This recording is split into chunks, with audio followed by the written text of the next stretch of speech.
2026 সালের অম্বুবাচীর পূর্ণাঙ্গ সময়সূচি। অম্বুবাচীর প্রবৃত্তি ও নিবৃত্তি 22শে জুন সোমবার থেকে শুরু হয়ে 26শে জুন শুক্রবার পর্যন্ত চলবে অম্বুবাচী। 22শে জুন সোমবার, বাংলা 7ই আষাঢ়, রাত 7টা 38 মিনিটে তিথির প্রবৃত্তি আর তিথির নিবৃত্তি। 26শে জুন বাংলা 11ই আষাঢ়, রাত 10টা 57 মিনিটে শেষ হবে এই তিথি। শাস্ত্র মতে প্রতি বছর আষাঢ় মাসের 7 তারিখে অম্বুবাচী পালিত হয়। শাস্ত্রমতে সূর্য যে বারে ও যে সময় মিথুন রাশিতে গোচর করে তারপরেই সেই বারেই পালিত হয় অম্বুবাচী। প্রতি বছর সূর্য আদ্রা নক্ষত্রের প্রথম পর্যায়ে অবস্থানকালে মিথুন রাশির 6 ডিগ্রি 40 মিনিট থেকে 10 ডিগ্রি পর্যন্ত সময় ধরিত্রী ঋতুমতী হন। এটি অম্বুবাচী নামে পরিচিত। এই সময় সব বাড়ি মন্দিরের পুজো বন্ধ থাকে, কেউ শঙ্খ পর্যন্ত বাজান না। গৃহদেবতাদের এই সময় লাল কাপড় দিয়ে ঢেকে রাখার রীতি রয়েছে। এছাড়াও অম্বুবাচী ব্রত পালনের নিয়মও কিন্তু বেশ জটিল। আগুনে তৈরি কোনো খাওয়া যায় না। অম্বুবাচী পড়ার আগে যে ফল কিনে রাখা হয় তাই খেতে হয়। প্রয়োজনীয় জলও আগে থেকে তুলে রাখা হয়। এই সময় আবহাওয়া থাকে আর্দ্র, বেশিরভাগ দিনই বৃষ্টি হয়।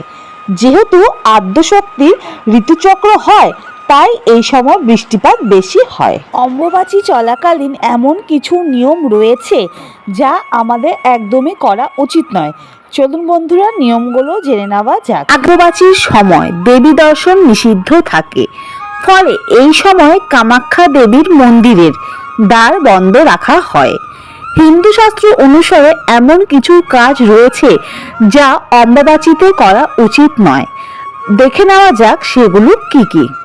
অম্বুবাচীতে ভূমিকর্ষণ ও বৃক্ষরোপণ নিষেধ, কারণ এই সময় ধরণী ঋতুমতী হয়।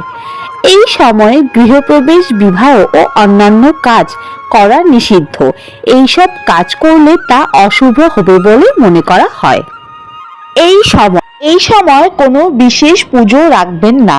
তবে কোনো বছর যদি এই সময় জগন্নাথ দেবের রথযাত্রা পড়ে তা নির্দিষ্ট সময় মেনে করতে হবে, কারণ এই সময় নিত্যকর্ম হবে, কাম্যকর্ম হবে না। আর রথযাত্রা হলো নিত্যকর্ম। যারা আদি শক্তির বিভিন্ন রূপ যথা কালী, দুর্গা, জগদ্ধাত্রী, বিপত্তারিণী, শীতলা, চণ্ডী মূর্তি ও পট পুজো করেন তারা মূর্তি ও পট লাল কাপড় দিয়ে ঢেকে রাখবেন অম্বুবাচীতে।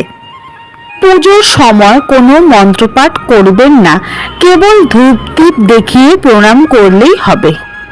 অম্বুবাচীতে ভুলেও মূর্তি বা পট স্পর্শ করবেন না।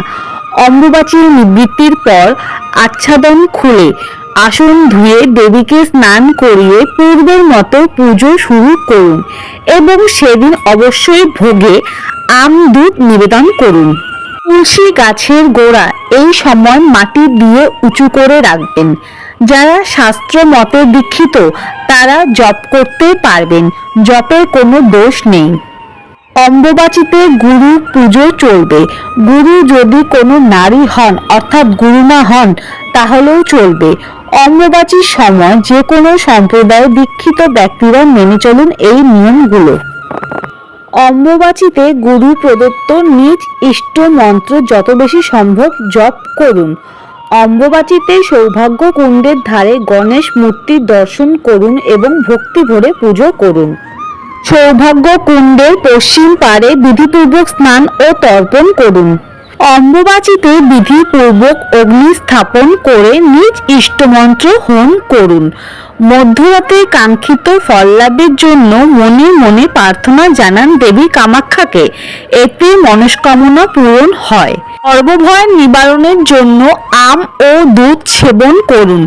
এই সময়ে আম ও দুধ খেলে 1 বছর সাপের ভয় থাকে না। মনে করা হয় আষাঢ় মাসে মৃগশিরা নক্ষত্রের চতুর্থ পদে ঋতুমতী হন ধরিত্রী। পূর্ণবয়স্ক ঋতুমতী নারীরাই কেবল সন্তান ধারণে সক্ষম হন। তাই অমাবস্যার পর ধরিত্রীও শস্য শ্যামলা হয়ে ওঠেন। প্রচলিত বিশ্বাস অনুযায়ী ঋতুকালে মেয়েরা অশুচি থাকেন। একইভাবে মনে করা হয় পৃথিবীও সময়কালে অশুচি থাকেন।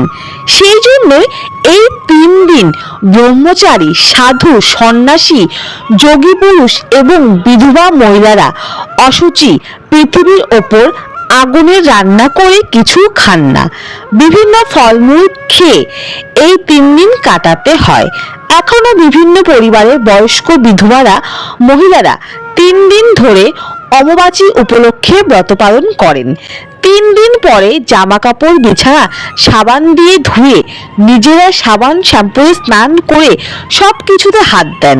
শুধু কামাখ্যা নয়, অমাবস্যা চলাকালীন বিভিন্ন মন্দির ও ঠাকুরবাড়ির ঘরের মৃতশক্তির প্রতিমা বা ছবি কাপড় দিয়ে ঢেকে দেওয়া হয়। কামাখ্যা মন্দিরের অমাবস্যা সতীপীঠের অন্যতম অসমের কামাখ্যা মন্দির। এই মন্দিরে সতীর গর্ভ ও যোনি পড়েছিল। তন্ত্র সাধনার অন্যতম পীঠ এই মন্দির। প্রতি বছর অমাবস্যার দিন 3 দিন কামাখ্যা মন্দিরে বিশেষ উৎসব এবং মহামেলার আয়োজন হয়। দেশ বিদেশ থেকে ভক্তরা ভিড় জমান এই মন্দিরে। গুয়াহাটিতে অবস্থিত মা কামাখ্যার মন্দিরকে শক্তিপীঠগুলির মধ্যে একটি বিখ্যাত মন্দির বলে বোঝায়। অমাবস্যার সময় কৃষিকার্য বন্ধ রাখা হয়। জমিতে লাঙল চালানো হয় না। আবার জমি খরা বা সমস্ত কৃষিকাজ থেকে এই সময় বিরত থাকা হয়। অসমের নীলাচল পাহাড়ে অবস্থিত কামরূপ কামাখ্যা সতীর 51 পীঠের অন্যতম পবিত্র স্থান। কামাখ্যা মন্দিরে দেবী সতীর অঙ্গ পতিত হয় বলে কথিত আছে। অমাবস্যার সময় দেবী কামাখ্যা ঋতুচক্রের ঋতুমতী হন। সেই জন্য দেবী কামাখ্যা মন্দিরের দরজা বন্ধ রাখা হয়। অমাবস্যাকে কেন্দ্র করে মন্দির ঘিরে বিশাল মেলার আয়োজন করা হয়। প্রচুর ভক্তগণ সমাগম হলেও সেখানে দেবী দর্শন নিষিদ্ধ থাকে। উৎসবের চতুর্থ দিন মন্দিরের গর্ভগৃহে দেবীকে স্নান করিয়ে পুজো শেষ করা হয়। এরপর ভক্তদের উদ্দেশ্যে দেবী দর্শনের জন্য খুলে দেওয়া হয় মন্দিরের দরজা। তারপর ভক্তরা মায়ের দর্শন করে বিনম্র শ্রদ্ধাঞ্জলি দিয়ে নিজেদের মন্নত পূরণ করেন। তো বন্ধুরা, যারা প্রথম থেকে এই ভিডিওটি দেখলেন তারা অবশ্যই বুঝতে পেরেছেন যে অমাবস্যা চলাকালীন কেন আমদুধ খেতে হয়। আসলে এই 3 দিনের মধ্যে যে কোনো একটি দিন অবশ্যই আমদুধ খাওয়া দরকার।